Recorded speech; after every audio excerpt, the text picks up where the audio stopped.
Muy buenas tardes, bienvenidos y bienvenidas al segundo bloque de las jornadas de investigación en la sede del sur.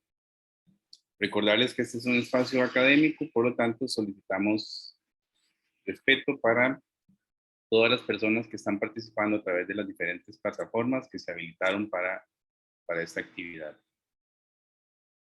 Bien, para iniciar con este bloque, vamos a tener la primera ponencia que está a cargo de la máster Laura Palacín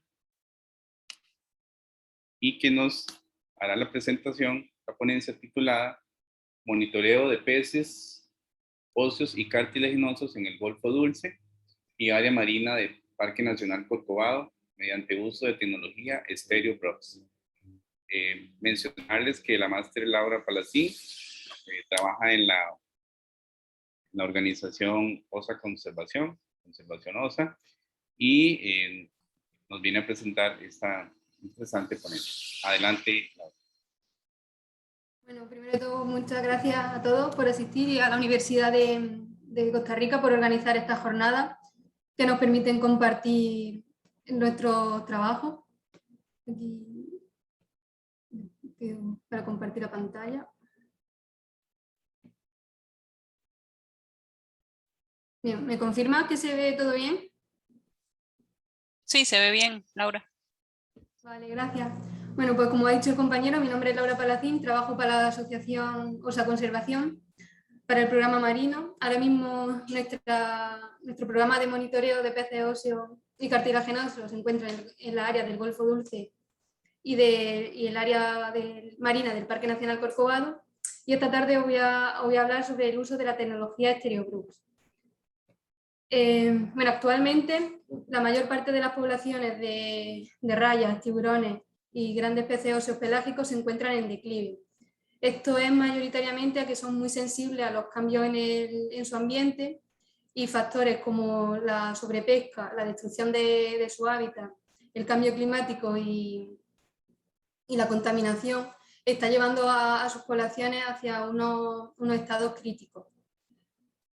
Entonces, ¿qué podemos hacer, ¿no? para revertir este declive en sus poblaciones?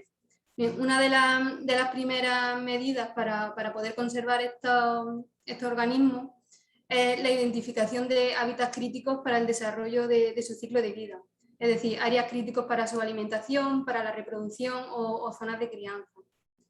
En ese sentido, tanto la península de Osa como el Golfo Dulce se encuentran en una situación privilegiada, ya que el Golfo Dulce es un ecosistema único en el mundo, que tiene las características de un fiordo tropical, que bueno, no voy a entrar mucho en sus características oceanográficas y geológicas, porque el compañero que viene después nos va a explicar mucho más sobre esta especialidad, pero sí estas características especiales forman unos tipos de hábitat, como son los manglares y el bosque tropical, que sirven de refugio y de espacios y hábitats críticas para especies sensibles, como son el tiburón martillo, Sphyrna lewini, el tiburón tigre y el tiburón toro.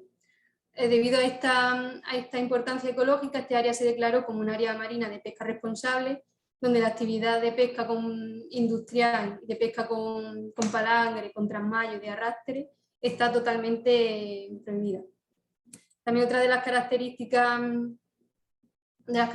importantes de nuestra área de estudio es la conectividad, ya que supone un pasillo migratorio supone un pasillo para las especies migratorias y conecta diferentes lugares importantes en el ciclo de vida. Por ejemplo, sabemos que hay una conexión entre la península de Osa con la isla del Coco debido a las cordilleras submarinas que hay, que facilitan el movimiento de las especies a través de esta vía, y hace que especies que viven en la isla del Coco vengan y tengan a sus crías y se reproduzcan dentro del Golfo Dulce. El objetivo de este programa de monitoreo, el objetivo principal es instaurar un programa a largo plazo que nos permita evaluar la dinámica de las poblaciones de los peces óseos cartilaginosos de manera interanual y de manera estacional dentro del mismo año. Esto nos permite establecer una línea base para poder comparar entre diferentes categorías de manejo existentes y nos permite aportar datos de nivel científico que apoyen en la toma de decisiones respecto al manejo de esta área. ¿Y cómo estamos haciendo este monitoreo? Bueno, como hemos dicho antes, estamos utilizando la tecnología BRUPS, que su sigla en inglés significa Baited Remote Underwater Video Station, o su traducción al castellano sería estaciones de cámaras remotas submarinas con carnada. Tenemos dos tipos principales de BRUPS, según tengan una sola cámara o utilicen dos cámaras para las grabaciones. Ambas estructuras o ambos tipos de BRUPS nos proporcionan datos sobre la diversidad y la abundancia de los organismos presentes en un área concreta, si bien el uso de StereoGroups nos permite una medida bastante precisa del tamaño de los organismos, lo que nos va a permitir hacer cálculos y estimaciones de la biomasa de los mismos. También podemos hacer una clasificación de estas estructuras según su lugar, según las coloquemos en la columna de agua a la hora de realizar el muestreo. Tenemos estructuras bentónicas que se sitúan sobre el fondo, que ya pueden ser arrecifes rocosos, fondo arenoso o blando o sobre arrecife de coral, que nos permite monitorizar las especies asociadas al bento en este ecosistema. Aquí os traigo un ejemplo de uno de los vídeos de estos muestreos donde podemos ver jureles y un pargo entrando en la carnada.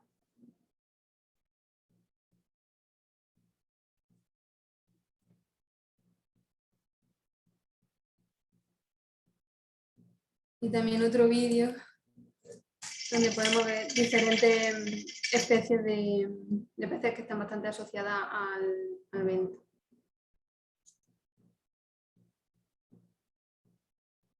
Bueno, aquí se aprecia la visión desde una sola de las cámaras.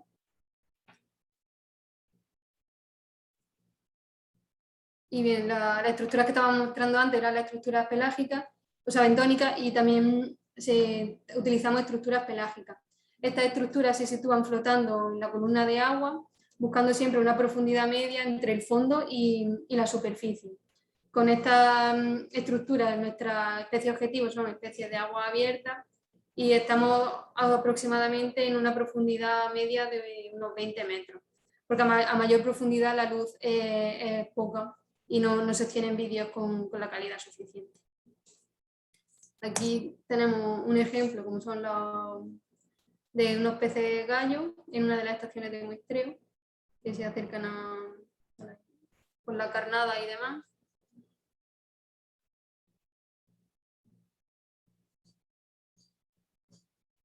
Y también tenemos un ejemplo de una raya gavilana pasando por delante de una de las estaciones de muestreo. El movimiento de las cámaras se debe a que ese día había bastante ola y las cámaras están flotando en la columna de agua, solo están con una boya, no están fijas al fondo. Bueno, nuestra área de estudio, como hemos comentado antes, se refiere hacia el perímetro del Golfo Dulce y al área marina del Parque Nacional Corcovado y áreas adyacentes. Y la metodología de muestreo tiene como 3 fases. La primera consiste en la calibración de las cámaras y las estructuras. La segunda fase es el muestreo en el mar y la tercera fase es el procesamiento y el análisis del vídeo y los datos. Para realizar la calibración es necesario ir con la estructura a una piscina donde utilizamos este cubo de calibración y bien, realizamos una grabación con las 2 cámaras. Se toma como referencia los puntos del cubo y se mueve el cubo en diferentes posiciones. Una vez introducimos los vídeos con un programa llamado SIGIS, calculamos la distancia entre los puntos y la distancia y el movimiento y la distancia entre el movimiento entre los puntos, y estos datos quedan introducidos en el programa y después nos permiten medir la longitud de los peces. El muestreo en el mar Cada estación de muestreo que hacemos consiste en 4 réplicas, es decir, ponemos 4 estructuras en el agua y están grabando alrededor de 1 hora y media, que es lo que dura la batería de las cámaras que utilizamos. En este caso estamos utilizando una GoPro. Y la distancia mínima entre ambas estructuras es de unos 200 metros. Y bien, una vez realizamos la grabación en el mar, la tercera y última fase es el procesamiento y análisis de los vídeos. Para ello, utilizamos el mismo programa que para la calibración, el Event Cal, el CGIS, con la extensión de Event Cal Measure, que consiste, se sincronizan los 2 vídeos de las 2 cámaras, utilizando el mismo fotograma. Se marcan los puntos de los dos, se marca el punto del inicio y el final del pez en ambos, en la cámara izquierda y la cámara derecha, y el programa nos devuelve la medida del pez en milímetros. Para el estudio para la métrica de abundancia se utiliza el parámetro de Nmax. Esto nos permite no contabilizar el mismo pez varias veces. Entonces, para calcular esto se utiliza el fotograma, donde el número de individuos de la misma especie es el número mayor. Es decir, si tú ves por ejemplo, el que se ve aquí en la imagen, un Emulon Macaulay cauda, utiliza el fotograma donde el número de esta especie sea mayor. Ya, así nos evitamos contabilizar varias veces el mismo individuo. Hasta el momento tenemos unos resultados preliminares, ya que hemos hecho una primera revisión exploratoria de los vídeos, y hasta el momento hemos identificado 35 especies de peces óseos y 2 especies de peces cartilaginosos. Y bueno, consideraciones a tener en cuenta de este método de muestreo es que es un método no invasivo que nos aporta datos de gran valor sobre la diversidad, la abundancia, el tamaño y la biomasa y caracterización del hábitat, sobre todo en la estructura bentónica, lo cual nos aporta datos muy útiles para la mejora de decisiones respecto al manejo de estas áreas. Y bueno, esto es lo que quería contaros acerca del muestreo con la tecnología de Brooks. Y nada, que os dejo mi correo si tenéis alguna duda o si tenéis alguna pregunta o cualquier cosa, estaré encantada de hablar con vosotros. Muchas gracias, Laura. Edgardo o Johnny, no sé si tenemos alguna pregunta del Facebook. No, pero ahorita no hay ninguna. Tampoco, ok. Ninguna. Bueno, yo tengo tal vez una pregunta, Laura, porque muchos de estos métodos así, bueno, por ejemplo que yo trabajo con murciélagos, entonces en estas grabaciones cuando se trata de contabilizar especies y su abundancia, muchas veces se toma en cuenta la detectabilidad de cada especie, pero como esto es una metodología muy nueva, no sé si ustedes o hay algo de información que les permita a ustedes hacer estimaciones de qué tan detectables son ciertas especies y si quizás se está subestimando la presencia de alguna de estas simplemente porque es más difícil detectarlas, son más tímidas, tal vez no llegan a los cebos, no sé. ¿Qué piensan sobre eso? Sí, este método está más enfocado como a depredadores y grandes pelágicos, ¿no? Porque son los que se sienten realmente atraídos por la carnada. Nosotros estamos utilizando de carnada caballa y sardina. Son pescados muy aceitosos, que tienen mucha grasa en su composición. Esto permite que como la pluma de la carnada llegue lejos y los atraiga, pero realmente las especies que no son depredadoras no se ven tan atraídas hacia este muestreo.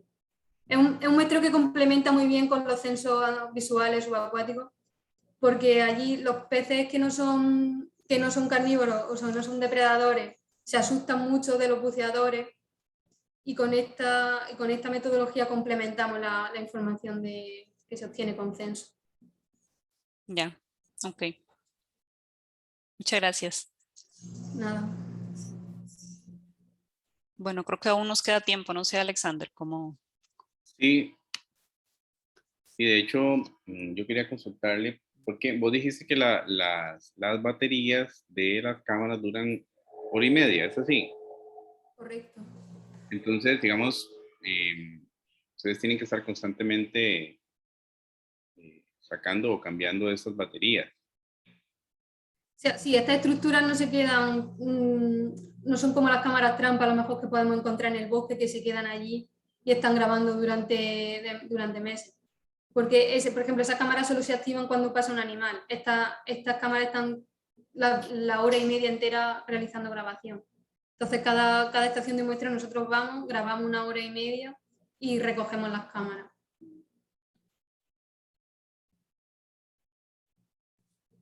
Ok, no, te lo preguntaba porque entonces me parece que el trabajo, ¿verdad? Es bastante constante y no sé si ustedes graban, cuál es no sé si tal vez no lo escuché, cuál es el periodo de grabación, es decir, lo hacen las 24 horas, tienen que estar yendo cada hora y media o lo programan. No, sí, cada gira a cada punto de muestreo es una hora y media de grabación. Y hacemos 4 giras, la idea, tenemos programas 4 giras en el año. Ah, ok, perfecto. Muy bien, muchas gracias, Laura. No, con gusto. Y no sé si hay alguna otra pregunta, Gloriana o Ricardo, si no, continuaríamos. No, aquí no queda ninguna pendiente. Sí, igualmente en Facebook tampoco no hay ninguna por el momento.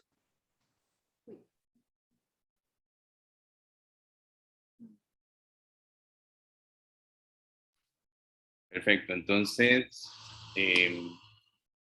continuando con el programa de este bloque, tendremos a continuación la ponencia a cargo de la doctora Jimena Samper Villarreal,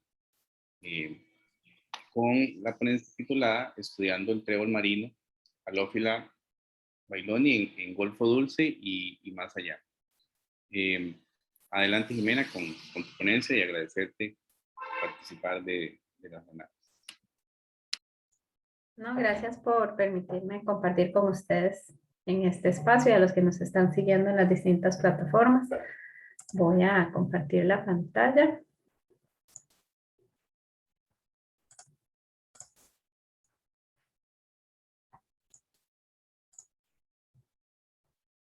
Ahí ya se ve en modo presentación. Sí. Sí, Ok, sí, correcto. perfecto. Bueno, sí, como les indicó Alexander, yo soy Jimena Samper Villarreal. Yo trabajo en el CIMAR, que es el Centro de Investigación en Ciencias del Mar y Limnología en la Universidad de Costa Rica, así como también imparto clases en la Escuela de Biología. Y hoy les vengo a hablar de un pasto marino en particular, que es el trébol marino, Halófila bailoni, ya sea en la zona de Golfo Dulce, pero también vamos a conversar sobre algunas cosas que hacemos en otras partes. Entonces, para empezar, conversar, digamos, qué son un poco los pastos marinos, porque a veces es la primera vez que las personas lo están escuchando cuando converso con ellos. En realidad son plantas verdaderas, se diferencian de las algas en que ellos tienen tejidos verdaderos, es decir, tienen hojas verdaderas, rizomas, tienen raíces como tal y tienen flores. Eso las diferencia fácilmente de las algas, que son los otros organismos fotosintéticos que viven, como decir, pegados al suelo en el fondo marino, que son plantas bentónicas. Viven completamente sumergidas y las diferencia de otras plantas de agua dulce, porque estas son las plantas que toleran ya cierto nivel o alta salinidad, entonces las encontramos en ambientes estuarinos y marinos, y sí necesitan estar en aguas someras porque ellos necesitan que la luz pueda penetrar por medio de la columna de agua para llevar a cabo la fotosíntesis. Entonces, esta es una infografía que tenemos disponible en la página web y el Facebook del CIMAR por si la quieren ver. Los pastos marinos, entonces, cuando nosotros vamos al campo, normalmente lo que vemos es el tejido fotosintético, es decir, las hojas, principalmente, para que puedan llevar a cabo pues, su fotosíntesis. Y también podemos ver entonces flores, en ocasiones frutos, o podemos encontrar hasta semillas. Y luego, enterrado en el suelo o sedimento marino, tenemos todos los componentes no fotosintéticos donde los pastos marinos almacenan las reservas o los productos de la fotosíntesis. Lo que pasa es que la unidad arquitectónica del pasto marino, es decir, el pasto en sí, conforme ya empieza a crecer y forma ya praderas de pasto marino como tal, es uno de los ecosistemas marino-costeros clave a nivel mundial. Así como hablamos de manglares y hablamos de arrecifes coralinos, de igual manera nosotros hablamos de las praderas de pasto marinos y tienen un montón de organismos asociados, los cuales viven dentro de las hojas, o decir en el dosel del pasto, dentro del sedimento, y también que lo pueden consumir directamente o consumen otros organismos que viven en la pradera. Los pastos marinos tienen diversidad arquitectónica tanto en sus hojas como sus raíces. Entonces, algunas de las hojas son así más ovaladas, otras tienen forma como de cinta y puede tener un par de hojas o muchas más hojas, digamos por grupo de hojas, y tiene también hojas compuestas, son distintas especies. Y las raíces también pueden ser más sencillas o más ramificadas, y estos son los principales componentes que nosotros utilizamos para identificar las distintas especies de pastos marinos. Las especies no todas son del mismo tamaño, como pueden ver en este diagrama, que es como un modelo general de los géneros de pasto marino a nivel mundial. Hay aproximadamente hasta 75 especies, pero hay estos géneros que son 2 en total. Y entonces algunos son mucho más pequeños y esos son de crecimiento más rápido. Su complejidad, digamos, a nivel de dosel es mucho menor, tienen biomasa más baja, es decir, su tejido vegetativo total es menor. Tienen hojas más delgadas y pueden ser consumidas por muchos organismos grandes a pesar de su pequeño tamaño, como los son los manatís. Este tipo de pastos son más efímeros, son más dinámicos, van y vienen, digamos. Y luego tenemos los pastos que son más grandes, que son de crecimiento mucho más lento, que generan doseles mucho más complejos. Eso da mucho más refugio a muchas especies que utilizan estos ambientes de guardería. Tiene más biomasa, suelen tener hojas más grandes, más largas, pero también más gruesas. Y estos sirven, por ejemplo, de alimento para organismos como las tortugas, que no se comen los tejidos no fotosintéticos, sino que prefieren por lo general como cortar las hojas y consumir las hojas, y es como que le pasen una podadora y luego el pasto crece más hojas y otra vez le pasan la podadora. Entonces tenemos variabilidad arquitectónica y también variabilidad en tamaños y en estrategias de vida. Hoy les voy a hablar un poco más sobre este género que es Halófila y como pueden ver es uno de los más pequeños que tenemos.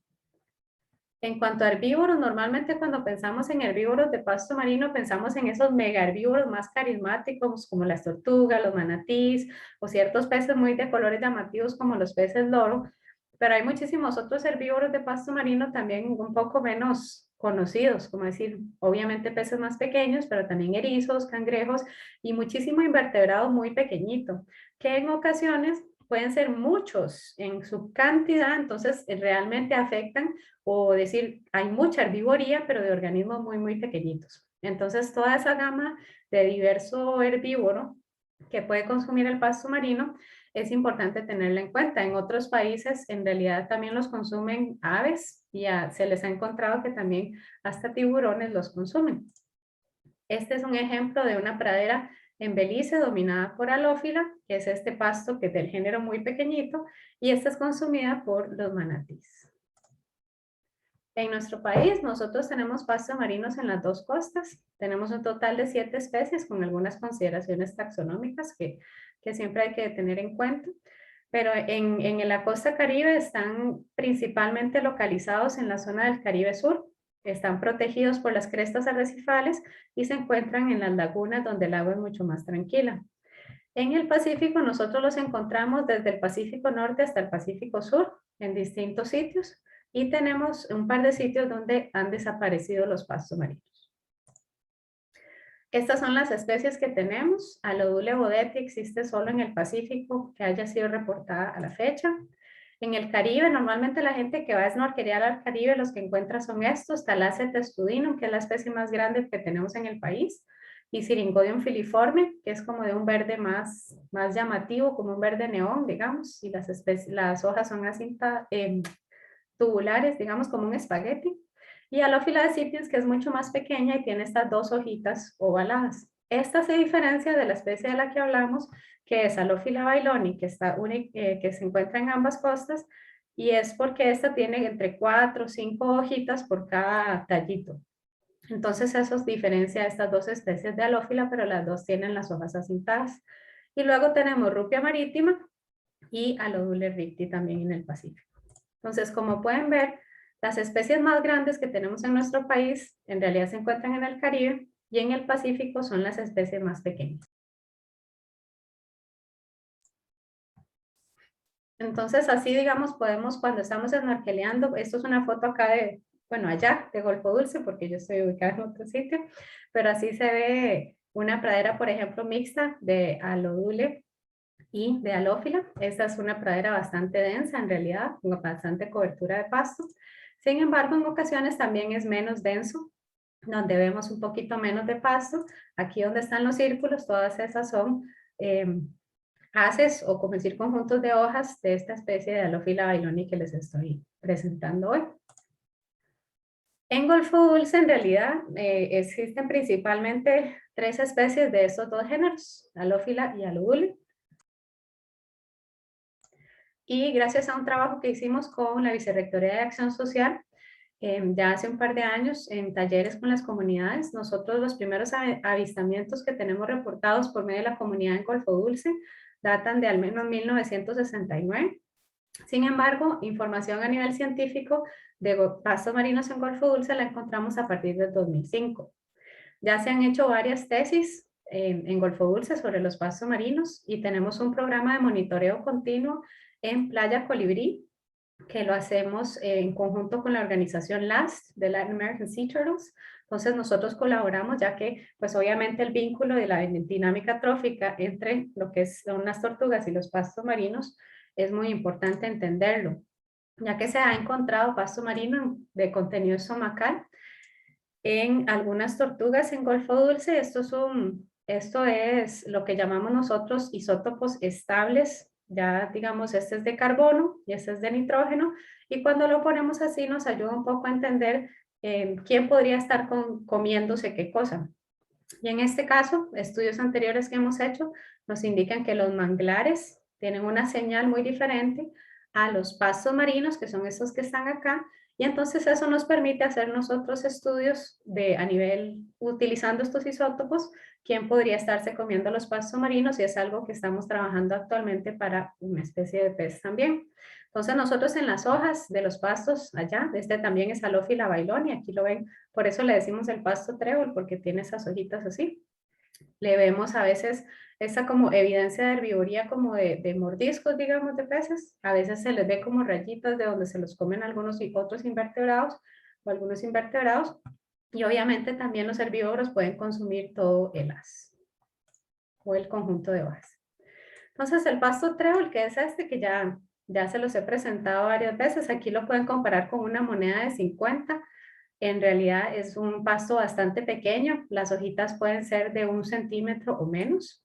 Antes se le llamaba Alófila bailonis, pero ya nosotros lo corregimos y por dicha ya está, ya está claro que le vamos a llamar Alófila bailoni de ahora en adelante. Esta es una especie que en realidad se encuentra principalmente en el Caribe, pero también la tenemos en el Pacífico tropical oriental y en el Atlántico, pero con una distribución muy fragmentada. Está solamente en algunos puntos y en realidad en varios de ellos ha desaparecido.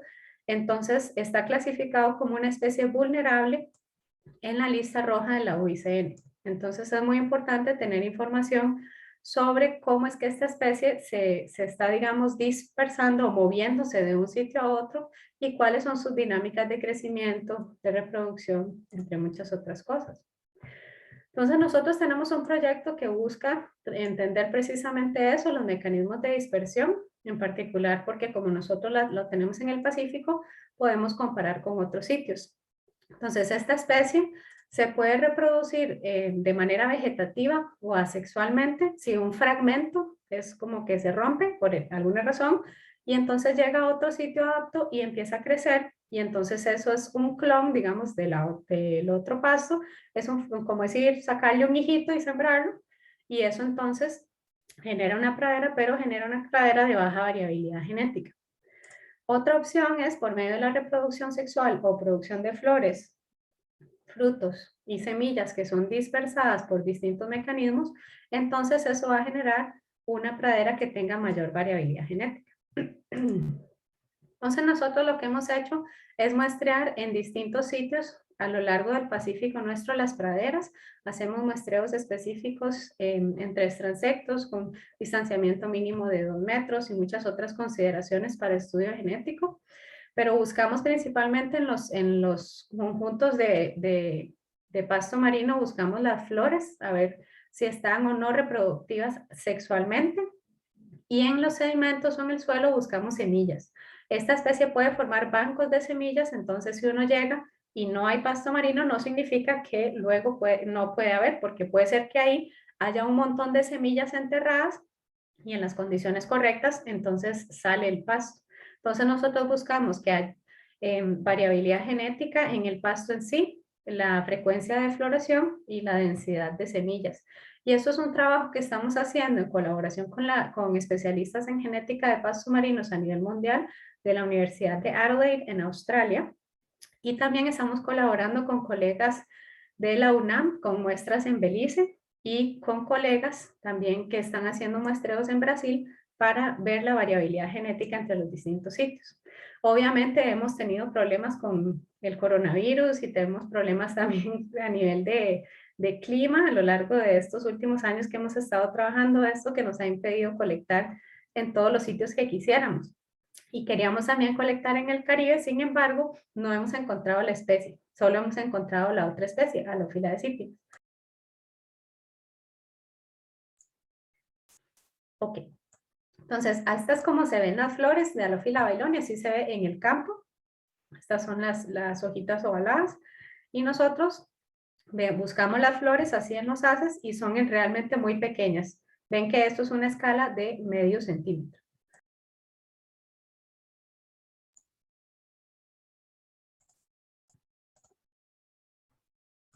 Ok. Lo otro que estamos haciendo son experimentos en acuarios. Entonces, esta es Carla Van Barneveld, una estudiante que hizo una tesis de maestría conmigo de la Universidad de Groningen. Y ella estaba estudiando variaciones de temperatura y salinidad en el pasto marino. Entonces, lo trajimos a los acuarios del CIMAR en San José y ahí hicimos distintos experimentos. También se trajo sedimento, pero no nacieron pastos.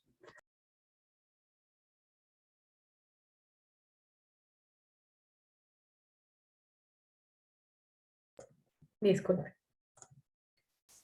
Ok, y entonces seguimos haciendo distintos experimentos, principalmente tratando de inducir floración, pero también cómo responden a temperatura, a intensidad lumínica y a variación en concentración de nutrientes, todos los cuales son factores que pueden afectar muchísimo a esta especie en el campo. Y lo otro que hemos estado haciendo es ver los efectos de herbivoría sobre el pasto marino. Entonces lo que hicimos fue desplegar jaulas de exclusión de mega herbívoros.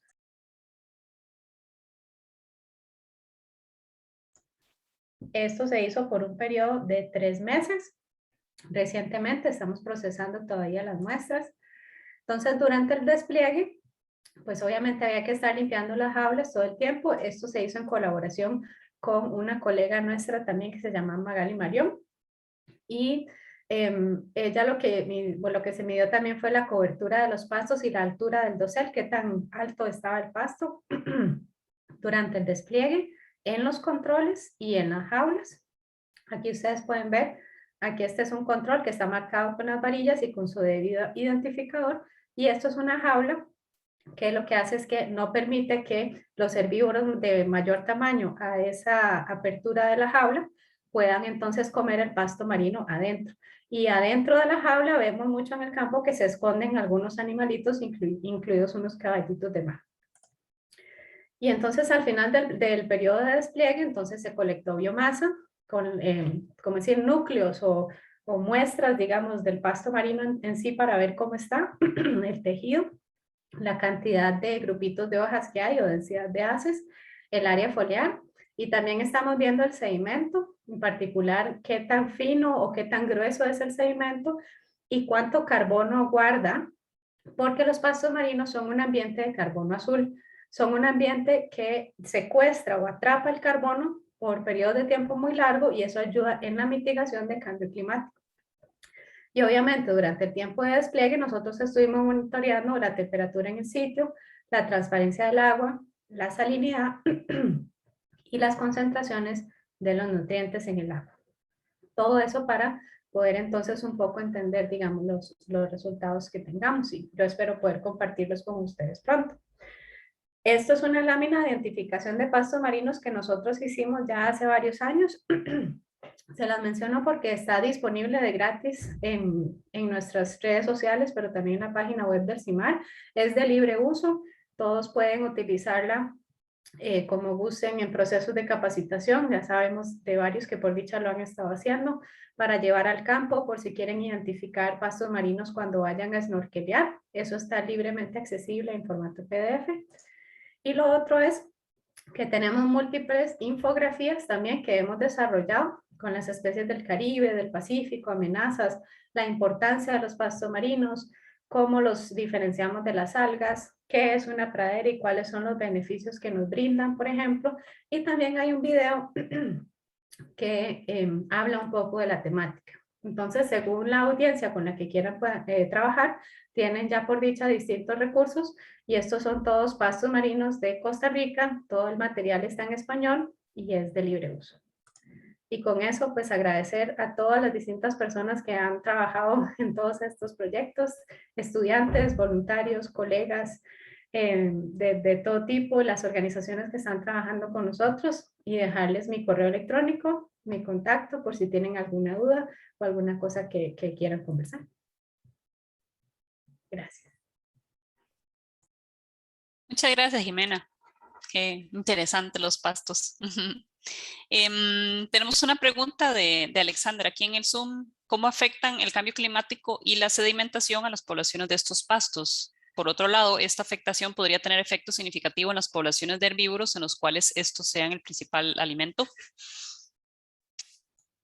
Sí, en particular eso lo que hemos estado viendo es que sí les afecta mucho cuando, digamos, tenemos más tormentas o el clima está como un poco más feo, y entonces hay menos luz que está penetrando en la columna de agua y eso entonces genera que baje la cobertura de pasto marino. Entonces, en ese sentido les afecta de esa manera. En general a los pastos, el incremento en la temperatura en el mar, que está vinculado pues obviamente al incremento de CO2 a nivel mundial, el incremento en la temperatura, en el nivel del mar les afecta mucho con esa capacidad de fotosintetizar, pero también porque ellos necesitan, pues tienen ciertos umbrales de temperatura en los cuales pueden fotosintetizar adecuadamente. Entonces eso les afecta mucho cuando la temperatura sube más, o digamos periodos picos, digamos, donde sube la temperatura.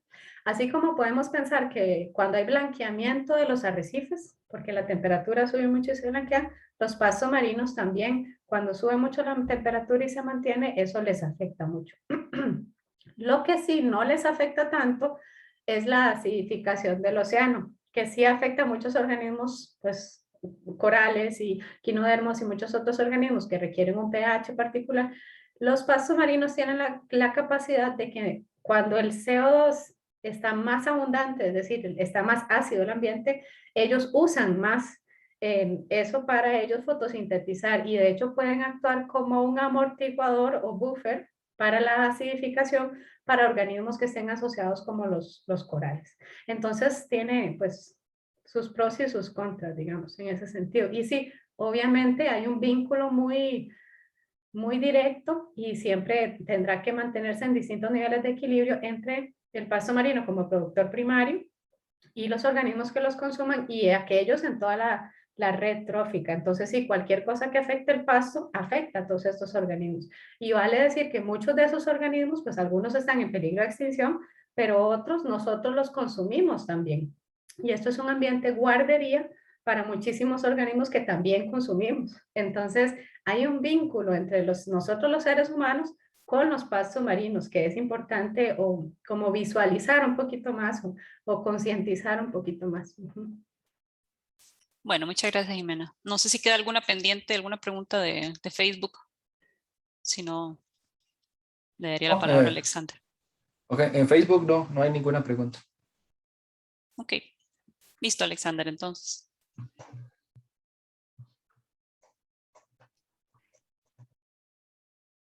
Gracias, Jimena, por tu ponencia. Siempre muy interesante esto de los pastos marinos. Y vamos a ver cómo estamos. Bueno, queda un minuto. Y adicional a a la pregunta que te hice por ahí, bueno, vos mencionaste que ya se ha ido como dando a conocer, ¿verdad? Esto de los pastos marinos en las comunidades, pero de lo que han podido ustedes ver, ¿qué tanto la gente realmente sabe que, primero, ¿verdad? Que son plantas como tal, que viven en esos ambientes? Y también ¿verdad? Si tienen como esa noción de la importancia que tienen para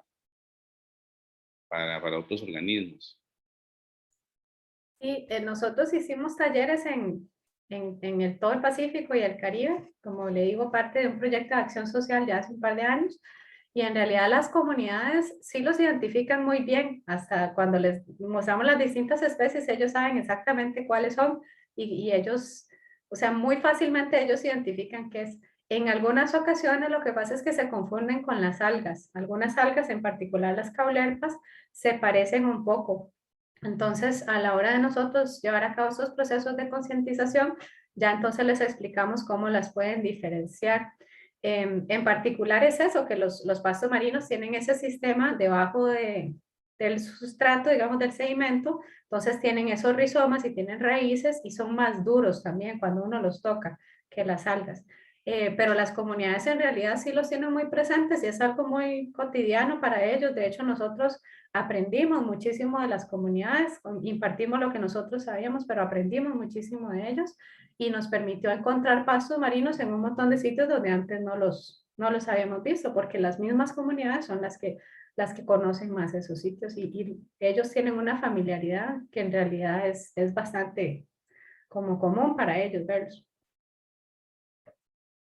Perfecto. Bien. Muchas gracias, Jimena, de nuevo.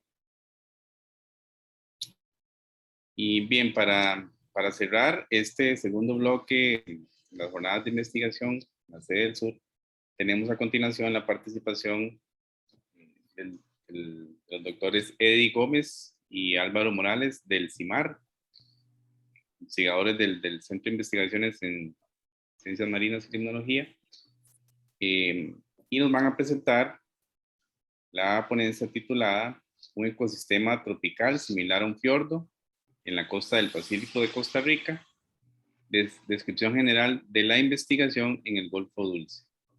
Importante mencionar también que este trabajo participó también el doctor José Ángel Vargas. Adelante, compañeros, con la presentación y bienvenidos. Muchas gracias, Alexander. Muy buenas tardes a todos y todas. Voy a subir la presentación.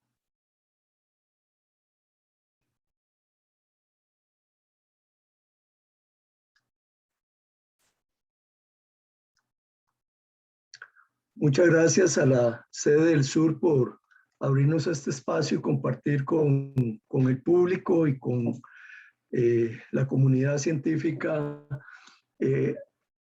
lo que es o lo que ha sido en términos generales la investigación en el Golfo Dulce.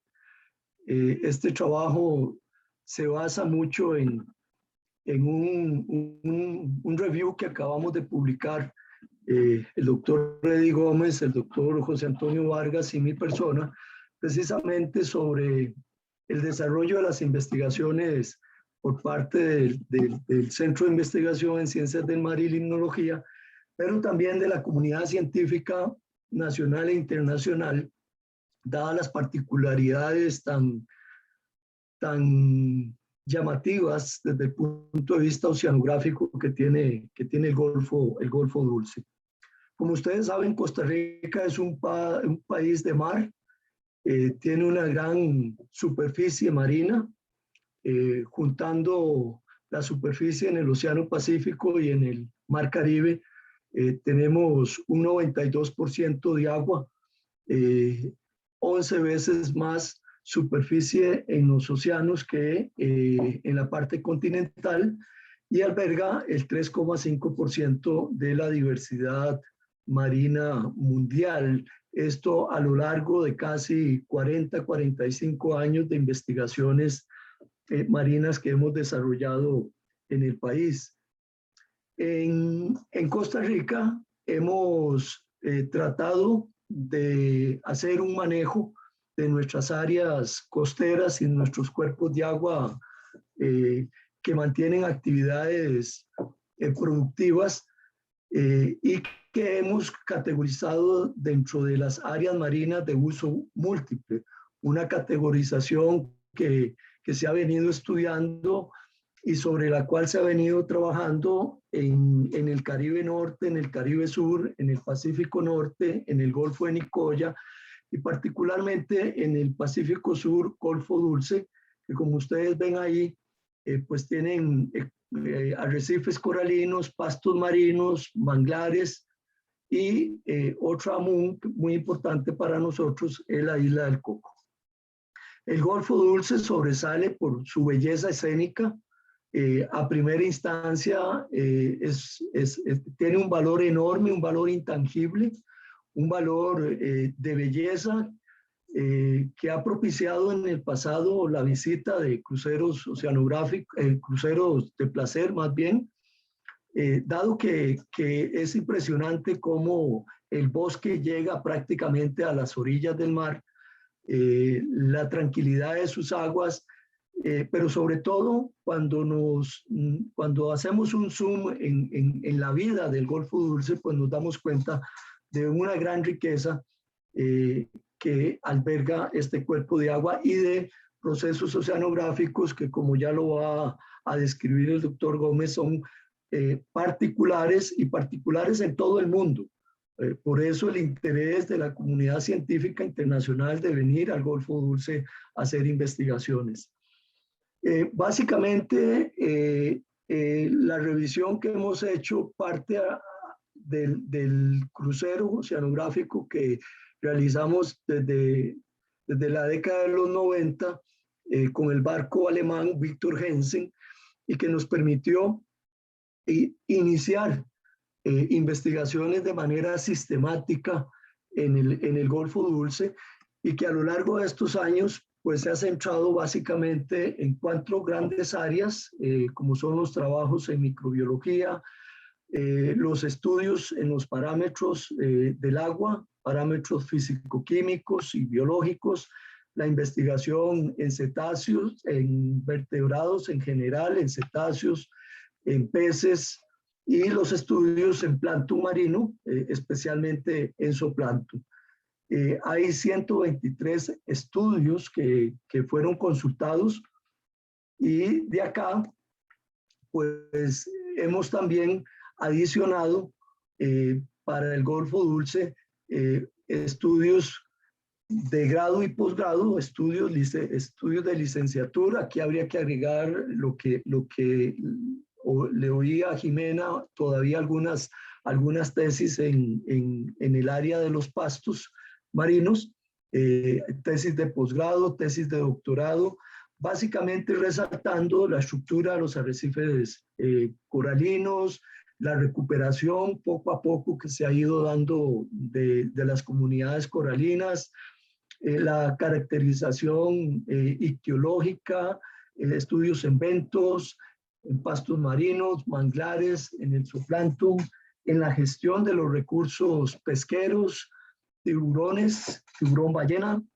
delfines, y de estos 123 trabajos, poquito menos de la mitad han sido contribuciones de investigadores del CIMAR, pero lo que aquí quiero resaltar es que muchos de estos trabajos han sido gracias al establecimiento de convenios de cooperación internacional con universidades europeas, universidades latinoamericanas que nos han permitido realmente llevar a cabo un trabajo, como lo dije, sistemático.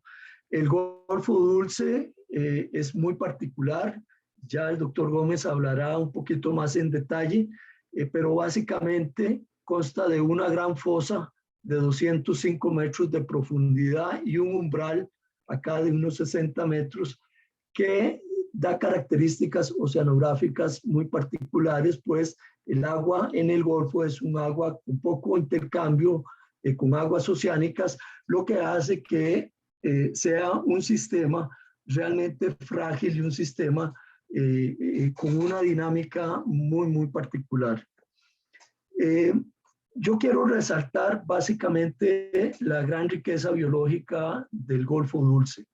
En una revisión que hice hace unos años, probablemente estos números han cambiado un poquito, hay que adicionar algunas especies que se han registrado recientemente, pero la tendencia me parece que puede mantenerse en un golfo que alberga 1022 especies, desde bacterias hasta ballenas, y un golfo donde si lo relacionamos al número total de especies registradas para el Pacífico costarricense, el Golfo Dulce en sus 625 kilómetros cuadrados alberga casi el 24% de la diversidad marina registrada para el Pacífico costero de nuestro país.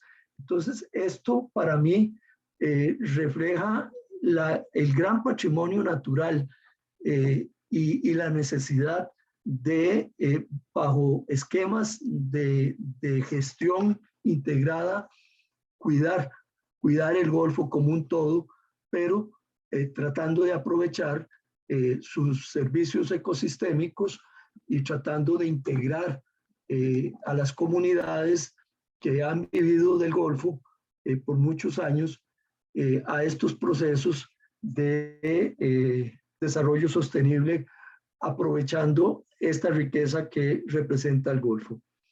Esto hace que el Golfo Dulce, junto con Bahía Culebra en el Pacífico Norte y la Isla del Coco, sean considerados 3 puntos calientes de diversidad marina en el Pacífico costarricense.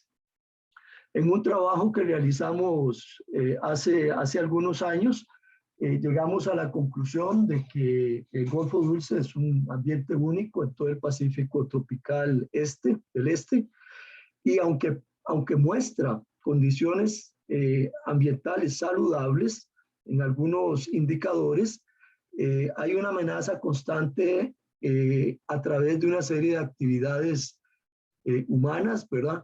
En las cuencas, en las microcuencas, en el manejo de estas cuencas que pueden impactar y han estado impactando el Golfo Dulce. Aquí es muy importante las políticas de ordenamiento y planificación espacial para proteger los diversos ecosistemas y mantener la integridad ecológica del Golfo Dulce.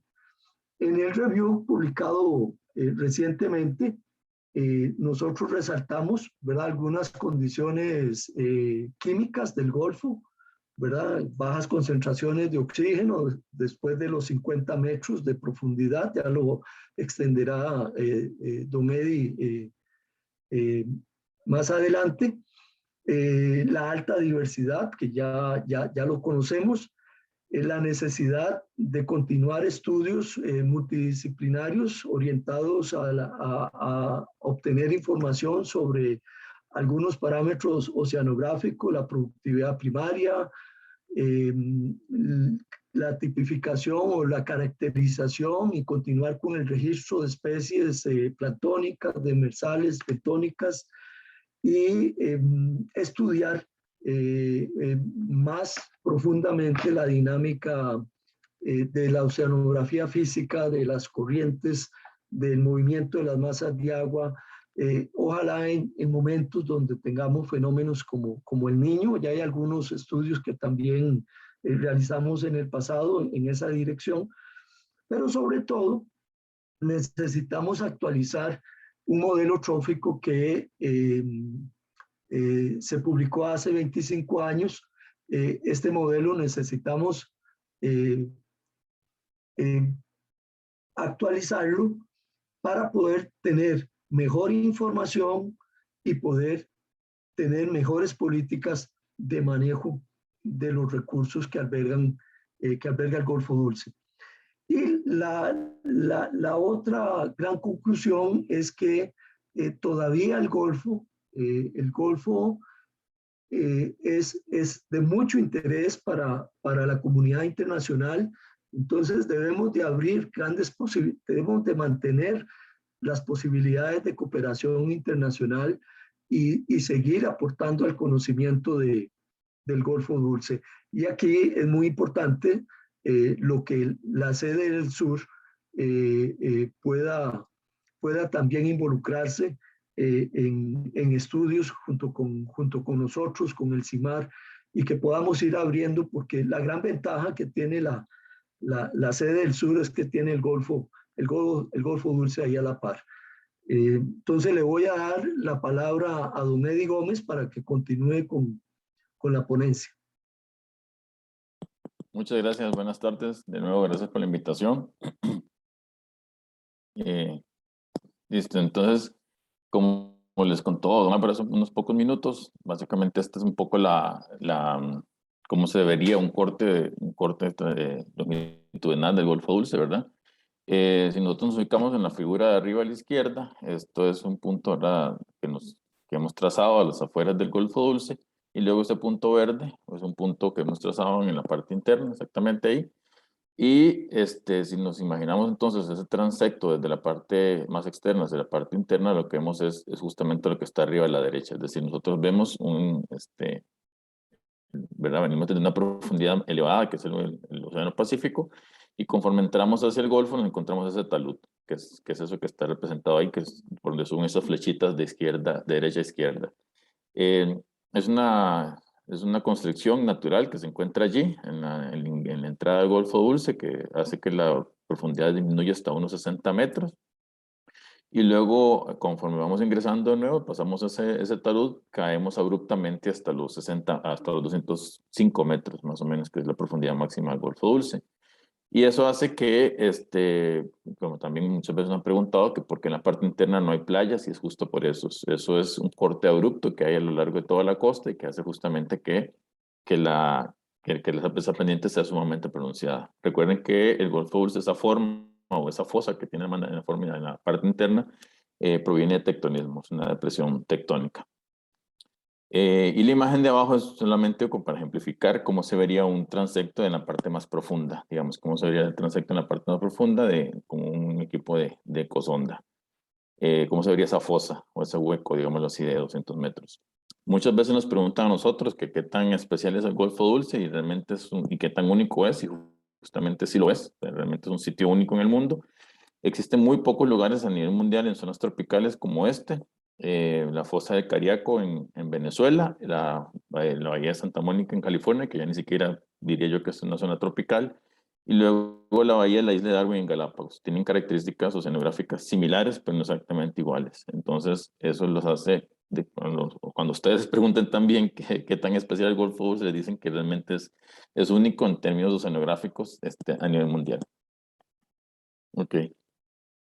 Entonces, el primer recuento que se tiene científico, una expedición, fue la que se realizó en marzo de 1969 a bordo del buque oceanográfico Thomas G. Thompson, y la publicación recopilada por Richards y colaboradores en el 71 nos cuenta un poco de cómo fue esa primera expedición. En la figura lo que se muestra es cuáles fueron los puntos en donde se tomaron las muestras, desde un punto más externo, el punto 1, hasta un punto 5 en la parte más interna, ya casi por Rincón.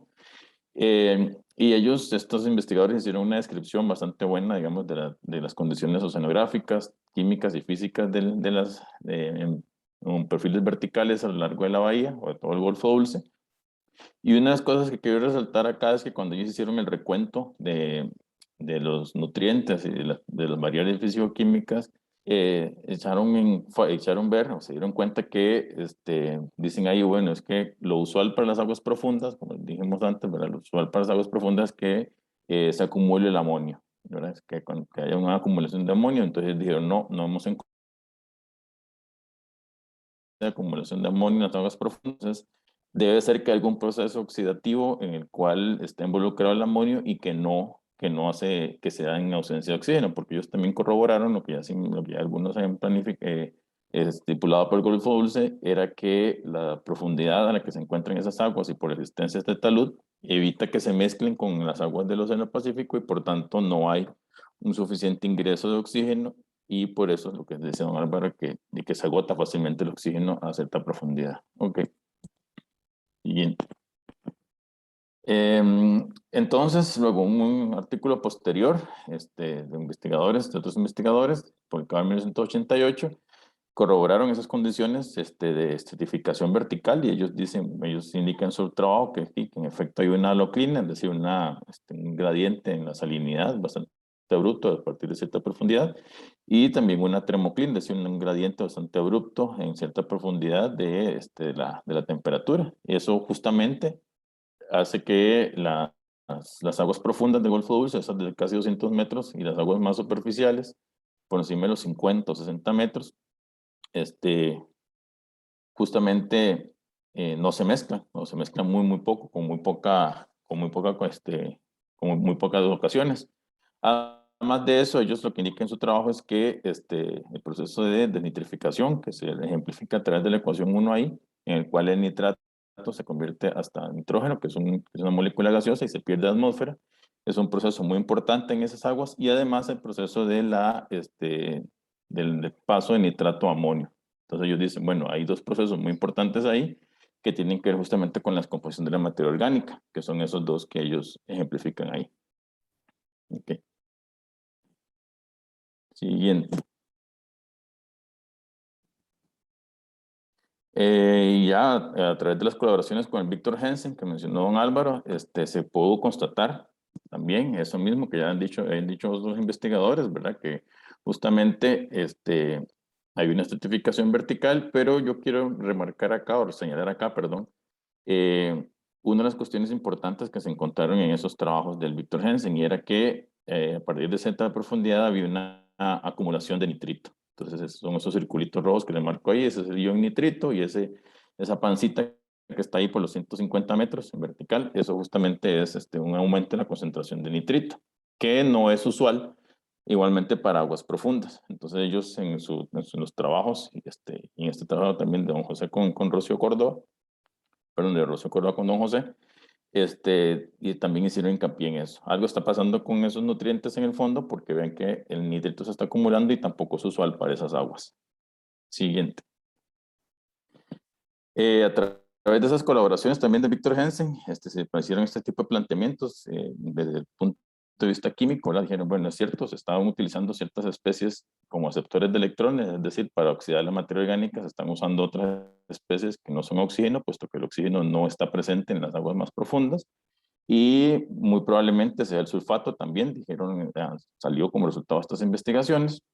Lo que pasa es que igual, a diferencia de otras aguas profundas en las que se utiliza el sulfato como aceptor de electrones, en el Golfo Dulce no se acumula sulfuro de hidrógeno, que es ese gas pestilente que a veces hemos notado cuando también caminamos en el manglar.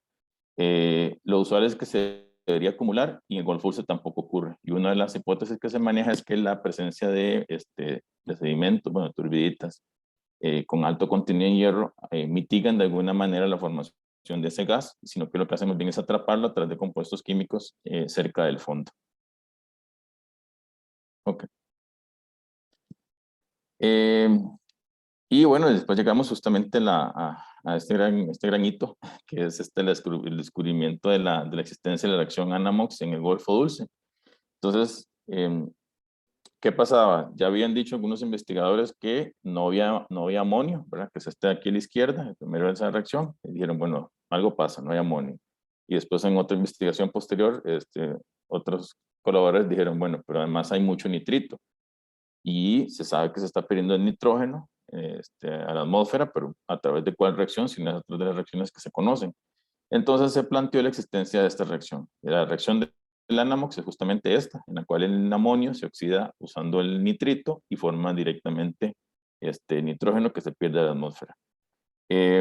¿Por qué fue un hito científico? Porque esta reacción se conocía ya para ambientes deficientes de oxígeno en agua dulce, pero nunca antes se había reportado en aguas marinas. Y fue en el primer lugar del mundo donde se reportó y eso valió pues una publicación muy buena en Nature de parte de un profesor, un colega nuestro ya jubilado, don Genaro Acuña, y otros colaboradores de este grupo de investigación, que también estuvo en Víctor Jensen. Además de eso, bueno, el Golfo Dulce tiene una característica siempre dentro de la parte esta de deficiencia de oxígeno muy curiosa, y es que comparte las mismas características de las zonas de mínimo de oxígeno. Zonas de mínimo de oxígeno que están pintadas ahí en turquesa, magenta, no me acuerdo cuál es el color, perdón. Justamente las zonas de mínimo oxígeno son lugares que existen de manera natural en el mundo, donde el oxígeno está completamente disminuido por procesos naturales, tienen concentraciones muy bajas por debajo de cierta profundidad en el océano, y el Golfo Dulce presenta exactamente las mismas características, como les acabamos de contar. ¿Okay? Y justamente parte de las investigaciones en las que hemos estado colaborando en los últimos años van apuntando a cómo es que ocurren los procesos más allá de la NAMOX, que ya se conoce bastante bien, cómo es que otros procesos de degradación de materia orgánica están ocurriendo ahí sin la presencia de oxígeno. Estos perfiles son perfiles en profundidad, de ahí también medidos en Golfo Dulce, cerca ya de Rincón. El de arriba a la izquierda es el oxígeno, vean que empieza con una cierta concentración y por debajo ya de los 50 o 60 metros disminuye casi a cero o a cero prácticamente. Luego tenemos, bueno, el nitrato, que es lo común, que se vaya disminuyendo conforme aumenta la profundidad, y luego tenemos lo que les dije antes, el nitrito que se acumula hacia el fondo, y de arriba a la derecha es metano. Metano sabemos que es un gas de efecto invernadero y justamente se acumula cerca del fondo también, por debajo de los 100 o los 90 metros. Eso es lo usual en las zonas de mínimo de oxígeno, y el Golfo Dulce comparte justamente esa característica. Hay algo interesante en Golfo Dulce, es que ese gas al parecer no está liberándose a la atmósfera, sino que hay un proceso por medio del cual ese gas se está consumiendo y está evitando que ocurra ese desprendimiento hacia la atmósfera, que es justamente lo que les cuento en la siguiente lámina. Y es que, bueno, a raíz de esas colaboraciones, bueno, ya se envió este artículo. Es un artículo en que, bueno, que yo participé en justamente lo que se ha estado trabajando con estos investigadores de la Universidad del Sur de Dinamarca, que también formaron parte de la investigación del Víctor Jensen, algunos de ellos. Y es que lo que se quiere corroborar es cómo es, bioquímicamente hablando y químicamente hablando, cómo es que ocurre justamente la oxidación de ese metano. En esas dos ecuaciones que les presento ahí, el metano es el CH4, y lo que ocurre es que lo que se plantea hoy día es que se oxida a través de, haciendo uso del nitrato hasta CO2, que luego puede ser utilizado por organismos en la columna de agua o liberado a la atmósfera, o también puede ser que esté siendo oxidado a través del consumo de nitrito en esas profundidades. Químicamente hablando, pueden ser unas ecuaciones que también nos parezcan sencillas, pero en términos bioquímicos y lo que eso representa para el ambiente de este planeta es algo muy importante, porque estas mismas reacciones también se han corroborado que existen y que se están dando en las zonas de mínimo oxígeno. Entonces se plantea que es un mecanismo sumamente importante en términos de balance del ciclo del carbono, por medio del cual ese metano que se acumula en las profundidades del océano y en el Golfo Dulce no está llegando a la atmósfera. Entonces hay toda una investigación en este momento bastante importante a nivel mundial para conocer cuál es el verdadero aporte de este tipo de reacción y de esos ambientes a mitigar de alguna manera el desprendimiento, la liberación del gas metano hacia la atmósfera. Ok. Y bueno, don Ángel, le dejo aquí para que cierre, y muchas gracias por su tiempo. Sí, gracias, Eddie. Como ustedes vieron, el Golfo es un cuerpo de agua con particularidades importantes en su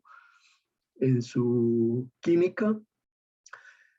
Hay algunas amenazas que hemos identificado, ¿verdad? Que ya yo las mencioné, que están listadas ahí a la izquierda. Hace unos años que hicimos un estudio también sobre contaminación marino-costera.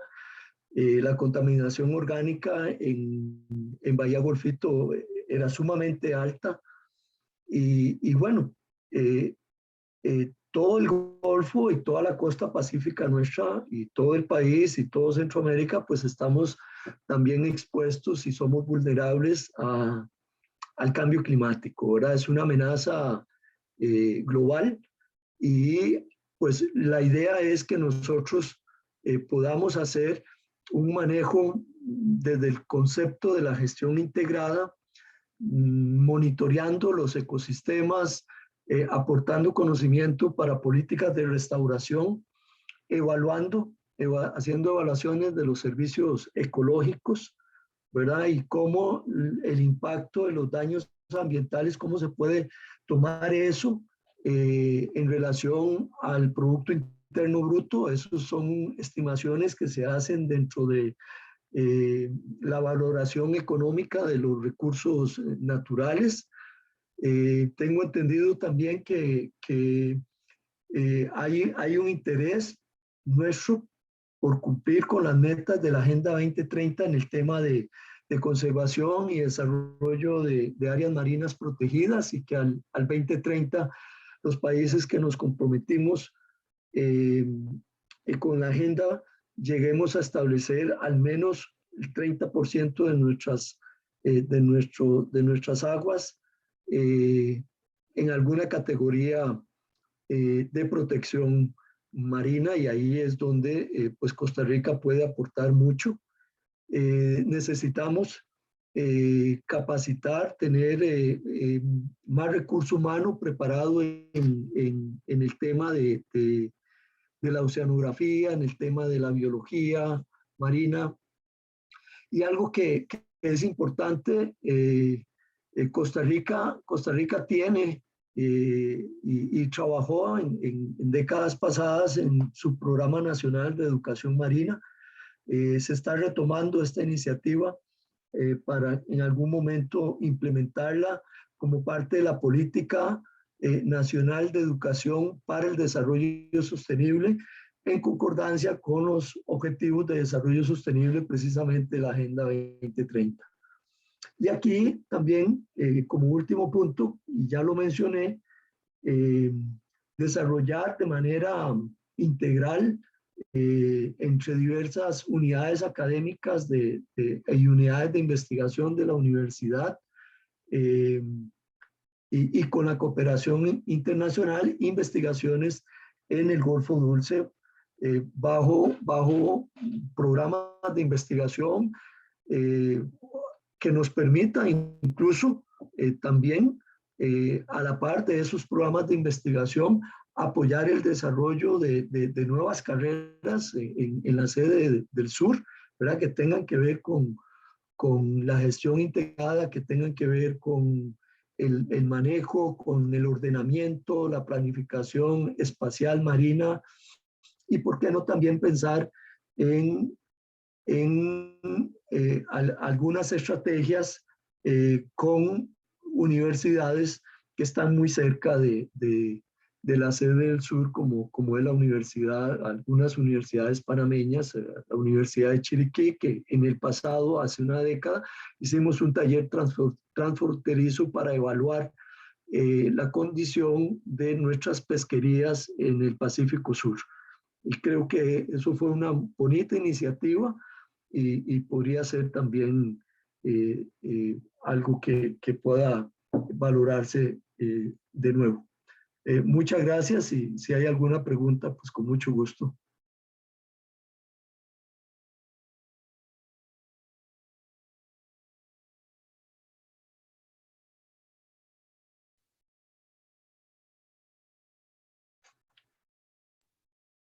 Muchas gracias, don Álvaro y Eddie, por su ponencia. No sé, Edgar, si tenemos alguna pregunta o comentario respecto. No, ni en el chat del Zoom, ni tampoco en Facebook hay ninguna consulta. Perfecto, muchas gracias. Yo sí quisiera comentar y también consultar un poco. Me parece muy interesante todo el trabajo, digamos, de búsqueda de todo lo que se ha hecho en el Golfo Dulce por parte de ustedes, que recolectaron toda esta información al respecto. Y también me parece interesante que, como ustedes lo mencionan, faltan muchas cosas por hacer.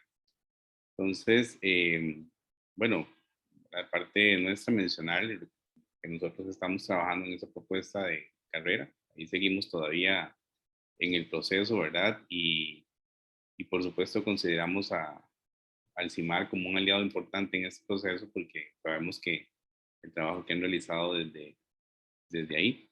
Pero bueno, estamos con toda la energía para poder sacar ese proceso y ahí vamos. Y ojalá que, de hecho, lo hemos pensado incluso en lo que usted menciona, convenios, trabajo conjunto con universidades y con otras instancias. Entonces esperamos que pronto vea la luz este proyecto y tenerlos a ustedes, por supuesto, como un aliado importante en el desarrollo Excelente, de... Alexander. Entonces, Excelente. muchas gracias y yo creo que el trabajo es bien interesante porque recoge toda esa investigación y también da como una idea de lo que estaría faltando y de cómo podrían eventualmente futuros profesionales y estudiantes de acá involucrarse y desarrollar también esta investigación. Entonces, Correcto. muchísimas gracias por el Muy bien. trabajo. Muchas gracias, Alexander. Por el contrario, a ustedes. Mucho gusto.